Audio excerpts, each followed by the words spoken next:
Seringkali kita mengatakan bahwa penyebab kebakaran hutan di Kalimantan itu karena adanya El Nino. El Nino ini semacam fenomena alam cuaca curah hujan yang rendah sehingga mengakibatkan kekeringan di sebuah hutan atau alam. Dari El Nino inilah mereka menilai bahwa terjadinya kekeringan di ekosistem gambut. Jadi ekosistem gambut itu semacam lahan tanah yang menyimpan banyak cadangan air gitu. Contohnya rawa, hutan rawa. Nah, itu mengalami kekeringan karena cuaca ekstrim, panas, dan tidak adanya curah hujan. Tapi pada faktanya bahwa ekosistem gambut itu kering karena memang ada yang sengaja mengeringkan, dikeringkan. Jadi biasanya kalau adanya pembukaan lahan baru untuk pertanian, perkebunan, nanti adanya yang disebut dengan drainase gitu. Jadi lahan gambut itu dibuat semacam aliran air drainase dan air itu mengalir terus secara menerus dan terjadi kekeringan. Terus ditambah lagi penebangan secara liar. Biasanya kalau pembukaan lahan itu pasti adanya penebangan-penebangan pohon secara liar. Ini sering terjadi. Terjadinya kebakaran hutan itu bukan hanya sekedar apinya jadi begitu saja, tidak sekedar itu. Tidak hanya sekedar karena cuaca panas yang ekstrim, kekeringan, langsung apinya jadi, tidak.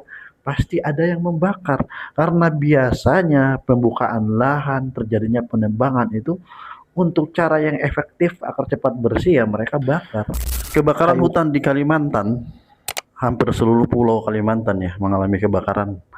Itu menurut catatan dari WALHI, Wahana Lingkungan Hidup itu mendapat data bahwa ada sekitar 34.226 titik panas atau disebut dengan hotspot gitu.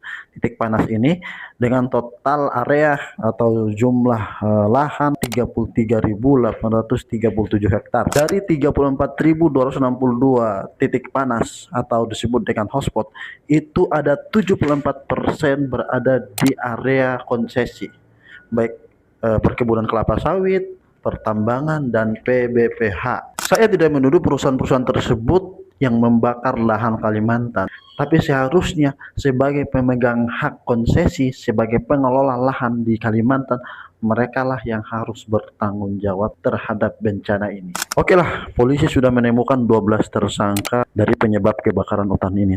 Tapi pertanyaannya, apakah mereka mampu membakar hutan Kalimantan yang besar itu?